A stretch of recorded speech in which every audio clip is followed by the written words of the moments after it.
¿Qué tal amigos? Bienvenidos a un nuevo video en el canal. Muy contento de regresar con todos ustedes. Muchas gracias por todo el apoyo que hemos estado recibiendo en los últimos videos. Eh, y bueno, nos vamos rápidamente a la información porque el senador de Oregón, Jeff Merkley, pues hizo sentir bastante incómodo, y lo estamos viendo en pantalla, al secretario de Estado Marco Rubio, o bueno, el honorable Marco Rubio. Y bueno, la verdad es que aquí le están cargando varias cosas a este secretario, a Marco Rubio, y me gustaría que viéramos estas escenas. Se pusieron picantes las acusaciones por parte del senador Jeff Merkley, así que quédense porque va a estar bueno el video y ya saben que a continuación lo vamos a opinar. Bienvenidos. Senator Merkley. Thank you very much, Mr. Chairman. And second chance to ask some questions of you today. Thank you for testifying in multiple committees. Back in March, you noted that you had revoked some 300 student visas using the 1952 Immigration and Nationality Act, which specifically says the Secretary of State can revoke a visa if a alien's activity in the U.S. would have a serious adverse foreign policy consequence. And that issue of 300, what's the number up to now? How many visas have you revoked? I don't know the latest count, but we probably have more to do. Can you give us an estimate? Probably in the thousands at this point, depending. Not all of them are at under that statute. Some are people. So there's two visa SEVIS, revocations. I don't want to go into SEVIS. It's a separate issue. And No, they're related, but we can't conflate them because they're two different. One is the one you've decided, national interest of the United States. Some of the visa revocations are happening because somebody violated the terms of their visa. They dropped out of school or they got convicted of a crime or some criminal investigation. okay. Those are separate from what you've said. So 300 in March, but now 1,000. How many under this 1952 Act? I'd have to get roughly? you a good answer, but probably under 1,000. But I'd have to get Can you you the right follow answer. up I and don't get want us to speculate an about the answer? exact number. And I'll tell you, this particular thing, it does bother me. And you testified in Louisiana Immigration Court in a pretty expansive interpretation of that 52 law, saying that it could be for citizens, it extends to any non-citizen for past, current, or expected beliefs, statements, or association. And that expected really caught my mind. This power rests solely, this 1950 law rests solely with you. And your interpretation sounds like you're saying if you, the Secretary of State, think you expect someone's beliefs or statements, past, current, or future, then you can toss their visa. The visa is not a right, it's a privilege. All right, so I will just say, and then I'm going to go on to another topic. I profoundly disagree. The Fifth Amendment is very powerful in protecting citizens and non-citizens alike with due process. I know this will be adjudicated in court, but the idea that one individual could on their opinion of someone's future activity or expected activity, that one individual, being our Secretary of State, can toss somebody's visa, seems to me an extraordinary violation of due process. I won't ask you to defend it now. I'm happy to put it in writing for you to give us a follow-up and explain it better. But I do think it's a fundamental attack on freedom, because due process is the guardian of the gate to keep a government from taking away people's life or liberty, and liberty is what happens when you take away a visa without due process. I want to turn to the issue my colleagues have mentioned, and that is there is a legal way to restructure the Secretary of State's department and USAID specifically. But what we saw on February 3rd was Elon Musk say, over the weekend, I tossed USAID into the wood chipper. That's a pretty profound weekend. It didn't involve consultation with Congress over the consequences. There was no rewriting of the law. There was no discussion of what funds could be delayed, frozen, redirected.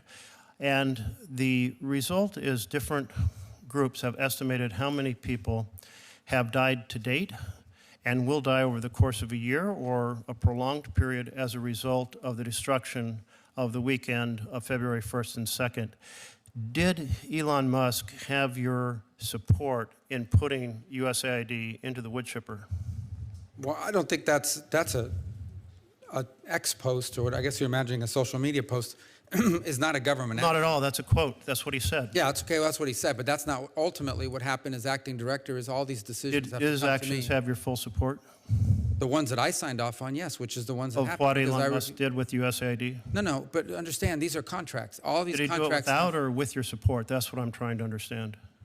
Well, Because not my support, it was my actions. his Doge team did a lot of cancellations very, very quickly, and it fired a lot of people. It wasn't clear to me whether that had your No, support or his not. the Doge team didn't do anything. I did it. I was the one that made the decisions. I went through contracts, literally spreadsheets, line by line. I remember being in a hotel, I believe in Guatemala, going through line by line on spreadsheets of contracts that were canceled, contracts that were approved, contracts that were amended. These are all contracts. So in that case, I'll put the responsibility with you since you're taking credit for it rather than with Elon Musk.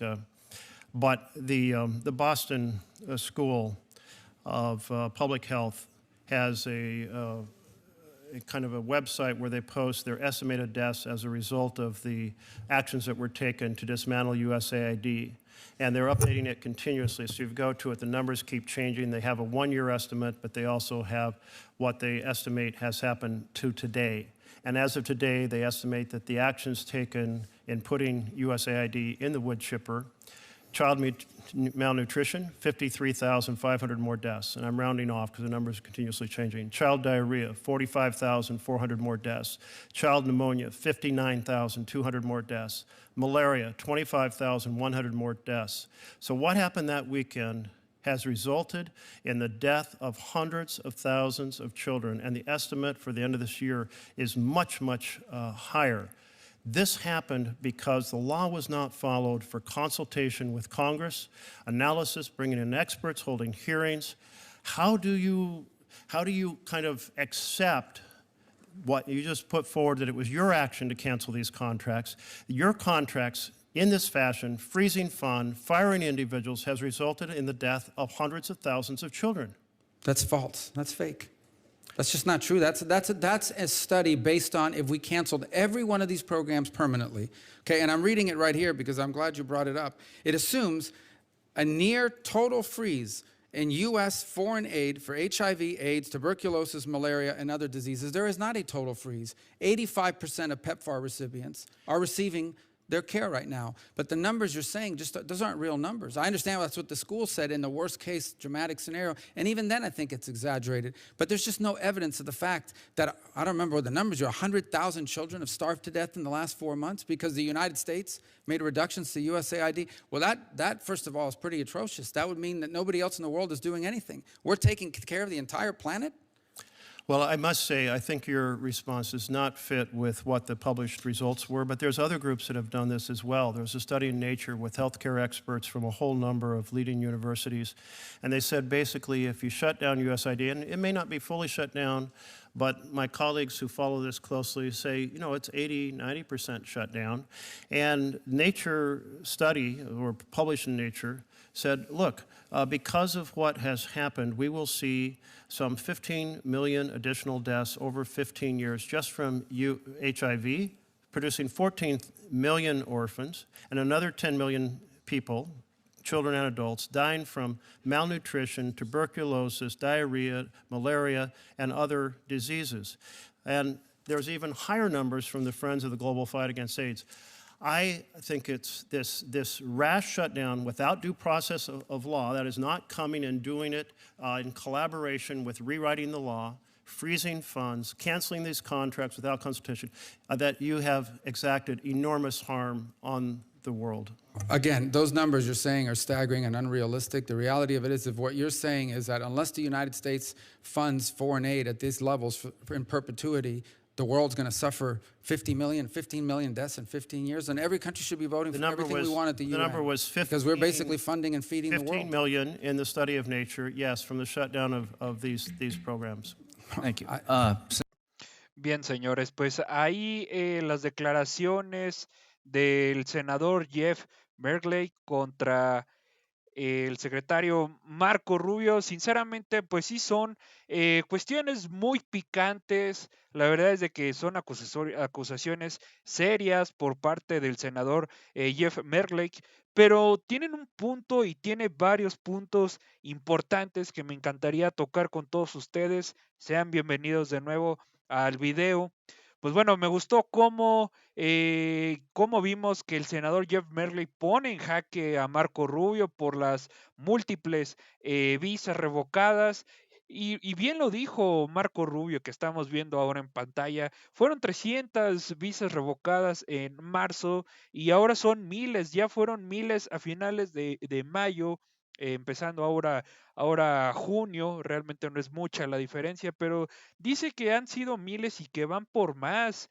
Pero hay que tomar en cuenta de que muchas de esas visas revocadas fueron a partir de, como lo dijimos ayer, me parece, o hace unos videos, de que muchas de esas visas revocadas fueron por estar criticando al presidente Donald Trump, por estar criticando al gobierno en turno de los Estados Unidos, y fue mucho de ello por estar criticando también durante todo este tiempo, pues los crímenes que está haciendo este gobierno, que está causando en contra de todos los hermanos migrantes, pero no también en contra de los hermanos latinos, sino también de los estadounidenses en general. Ya lo hemos estado platicando, como también pues Donald Trump tuvo esa intención de subir un 68% los impuestos en este país, y la verdad es que eso colapsaría totalmente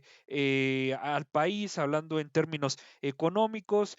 Pero bueno, muy bien, Jeff Merkley, que hace ahí la connotación de USAID o USAID, por darle una connotación en castellano. Pues muy bien, se lo dijo a Marco Rubio, que pues permitió que él y otros más, y empezando por Donald Trump, permitieron que Elon hiciera lo que quisiera. Y lo habíamos dicho desde aquel momento de que las cosas iban a terminar muy mal porque son gente que quiere el poder, no quiere estar en el poder, no, quiere el poder. Y son personalidades que Elon Musk y Donald Trump iban a chocar y finalmente lo hicieron. Y sinceramente no se necesita ser un experto en geopolítica y en análisis político para darse cuenta de todo eso. Y bueno, hablando específicamente de Elon Musk y Marco Rubio, pues Marco Rubio también permitió que todas esas acciones tuvieran varios y miles de fallecimientos de varios infantes, y muy bien lo dijo Jeff Merkley, que hubo aproximadamente 53.500 casos de desnutrición infantil, 45.400 de diarrea infantil, de 59.200 por neumonía y 25.100 por malaria. O sea, estos son resultados de sus acciones totalmente, la muerte de cientos de miles de niños, y esto más que nada no se puede decir que no tienen pues una estimación exacta, porque ellos prevén que va a ser mucho, mucho, mucho más a finales de año.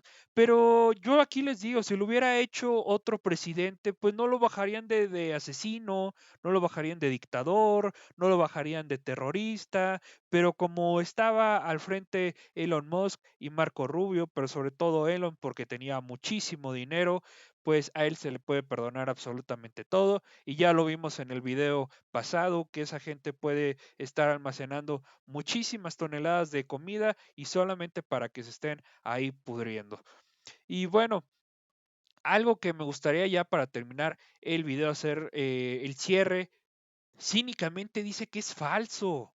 O sea, en serio, ¿cómo se le ocurre decir que es falso cuando Jeff Merkley se lo está diciendo que estos resultados están publicados y avalados por expertos en atención médica de diversas o de muchas universidades desde el cierre de USAID? Así que no me gusta bueno, ¿cómo no me va a gustar? O sea, me enferma este tipo de cinismo por parte de Marco Rubio. Y ya hemos visto ya esto, la misma línea, siempre tildan de lunáticos, de que esto es falso, de que son izquierdistas, de que son comunistas, que son locos, etcétera, a cualquier persona que los critique. Pero bueno, señores, hasta aquí el video. ¿Qué opinan ustedes? Me gustaría saber toda su opinión. Estamos leyendo aquí todas sus opiniones, todos son totalmente bienvenidos y me encantaría que comenten, comenten, comenten y suscríbanse. Es totalmente gratis, pero sobre todo comenten porque así yo leo todas sus opiniones y me encanta saber qué es lo que ustedes piensan. Pero bueno, señores, hasta aquí el video. Les mando un abrazo y nos vemos hasta mañana. Bye bye.